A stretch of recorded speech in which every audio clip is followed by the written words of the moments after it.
আসসালামু আলাইকুম ওরহমতুল্লাহি ওয়াবারাকাতু। আজকের এই ভিডিওতে আমি আপনাদের সাথে আলোচনা করব ইসমুল আজম নিয়ে।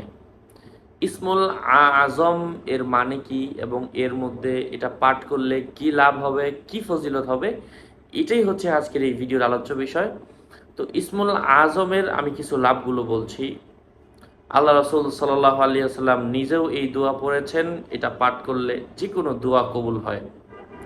এবং আল্লাহ তাআলার এই নামটা যদি কেউ স্মরণ করে, আল্লাহ পাক তার মোনাজাত কবুল করেন এবং আল্লাহ তাআলা তার সকল কাজ সহজ করে দেন। রোগ থাকলে রোগ দূর করে দেন, বিপদ থাকলে বিপদ দূর করে দেন, বিবাহ না হয়ে থাকলে বিবাহের ব্যবস্থা করে দেন, স্বামী না থাকলে স্বামীর ব্যবস্থা করেন, স্ত্রী না থাকলে, সন্তান না থাকলে, বিপদ থাকলে, রোগ থাকলে, বালাই থাকলে, মামলা থাকলে, মোকদ্দমা থাকলে, এগুলো সব কিছু আল্লাহ পাক আমাদের জন্য সহজ করে দেন এই আমলের মাধ্যমে। আলোচনা বুঝতে ধৈর্য ধরে আমাদের সাথেই থাকবেন, আমাদের এই ছোট্ট ইউটিউব চ্যানেলটি সাবস্ক্রাইব করতে ভুলবেন না। তো ইসমুল আজমের ফজিলতগুলো কি? ইসমুল আজমের ফজিলত, আল্লাহ তাআলার সর্বোৎকৃষ্ট নাম। ইসমে আজমের শব্দের অর্থ সর্বশ্রেষ্ঠ নাম। এই জন্যই ইসমে আজমকে ইসমে আজম বলা হয়। এবং আল্লাহ পাক এটার মাধ্যমে কিছু চাইলে দোয়া করে কবুল করেন। এবং বিজ্ঞ আলেমগণের মতামত এটাই। এক একজনের এক এক ধরনের মতামত রয়েছে। আল্লামা জালালউদ্দিন সুয়ুতি রহিমাহুল্লাহ তাআলা সকল আলেমের বর্ণিত ইসমে আজমকে একত্র করিয়া যে দোয়াটি লিখিয়াছেন, তাহাই আজকে আপনাদের সাথে আমি উল্লেখ করছি। দোয়াটা আমি বলে দিচ্ছি ইনশাআল্লাহ। আমরা ইউটিউবে আগেও দিয়েছি ইসমে আজমের বাংলা উচ্চারণ অর্থ। এটা পড়ার পরে তাহাজ্জুদের পরে পড়েন, ফজরের পরে পড়েন, দিনে পড়েন, রাত্রে পড়েন, যখনই পড়েন আল্লাহ পাক আপনার দোয়াকে কবুল করবেন ইনশাআল্লাহ। দোয়াটা হচ্ছে আল্লাহুম্মা ইন্নী আসআলুকা বিআন্নাকা আনতাল্লাহ লা ইলাহা ইল্লা আনতাল আহাদুস সামাদু আল্লাযী লাম ইয়ালিদ ওয়া লাম ইউলাদ ওয়া লাম ইয়াকুল লাহু কুফুওয়ান আহাদ। আল্লাহুম্মা ইন্নী আসআলুকা বিআন্না লাকাল হামদু লা ইলাহা ইল্লা আনতাল হান্নানুল মান্নান বাদিউস সামাওয়াতি ওয়াল আরদি ইয়া যাল জালালি ওয়াল ইকরাম ইয়া হাইয়্যু ইয়া কাইয়্যুম আসআলুকা আল্লাহুম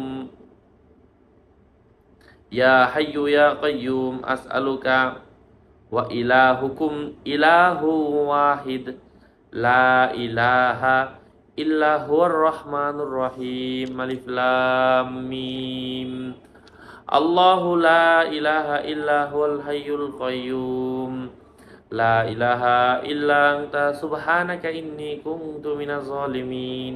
এই হচ্ছে দোয়াটা।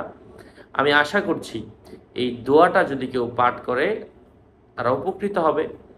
যা আল্লাহ রাসূল সাল্লাল্লাহু আলাইহি ওয়াসাল্লাম নিজে পড়েছেন, যুগ যুগ ধরে পরীক্ষিত হয়ে আসছে, এটা ইনশাল্লাহ বৃথা যাবে না। আপনি যে আলেমকেই অনুসরণ করেন না কেন, আপনি হোক মাজারপন্থী, হোক কৌমিপন্থী, হোক আলিয়া, হোক হেফাজত, হোক বিভিন্ন দলের লোক, হোক জামাত, হোক আওয়ামী লীগ, হোক বিএনপি, যে দলের হন না কেন, প্রত্যেকটা দলের মানুষই আল্লাহ রাসূল সাল্লাল্লাহু আলাইহি ওয়াসাল্লামকে অনুসরণ করেন, ভালোবাসেন। এই জন্য আমি আপনাদেরকে বলবো এই দোয়াটা। আর আপনি হুজুরদের ক্ষেত্রেও দেখেন, জামাতের আলেমদেরকে দেখেন, কৌমির আলেমদেরকে দেখেন, তারা সবাই এই দোয়াটাকে একমত যে এটা ইসমে আজম এবং এটা দিয়ে দোয়া করলে কবুল হয়। এই জন্য যারা যে সমস্যায় আছেন, শুধু শুধু হুজুরের কাছে ঘুরে, কবিরাজের পিছনে ঘুরে শুধু শুধু জিন ডাকাচ্ছেন, এই করছেন সেই করছেন, আল্লাহ না দিলে সেটা কেউ দিতে পারবে না। এই জন্য আপনারা বেশি বেশি ইসমে আজমের আমলটা করেন। প্রতিনিয়ত আমরা বিভিন্ন আমলের ভিডিও দেই, যার কারণে আপনি যদি শেয়ার করে না রাখেন, আপনার কাছে হয়তো বা পরবর্তী ভিডিওতে খুঁজে পাবেন না। এই জন্য শেয়ার করতে পারেন, লাইক দিয়ে রাখতে পারেন, ডাউনলোড দিয়ে রাখতে পারেন। সুস্থ থাকবেন, ভালো থাকবেন। আমার ভেরিফাইড চ্যানেলের ডিসক্রিপশন বক্সে আমার পেজ এবং আইডির লিঙ্ক দেওয়া, এর বাইরে অন্য পেজ নেই, আমার কোনো ইমো নাই, হোয়াটসঅ্যাপ নাই। অনেকে আমার নাম অথবা ছবি দিয়ে বিভিন্ন আইডি পেজ টেস্ট করে ভুলে ফেলছে, এই জন্য সাবধান। আমার নাম আর ছবি থাকলে ওইটা আমি না, প্রত্যেকটা ভিডিওতে বলা হচ্ছে। যখন থেকে আমাদের 11,000 ভিডিও, সেই পরবর্তীতে 12,000 13,000 হওয়া পর্যন্ত শেষের তো আমরা বুঝতে পেরেছি যে এই জাতীয় কাজ শুরু হয়েছে, তখন থেকে আমরা প্রত্যেকটা ভিডিওতে বলা শুরু করেছি। এই জন্য সাবধান থাকবেন। আসসালামু আলাইকুম ওয়া রাহমাতুল্লাহি ওয়া বারাকাতুহু।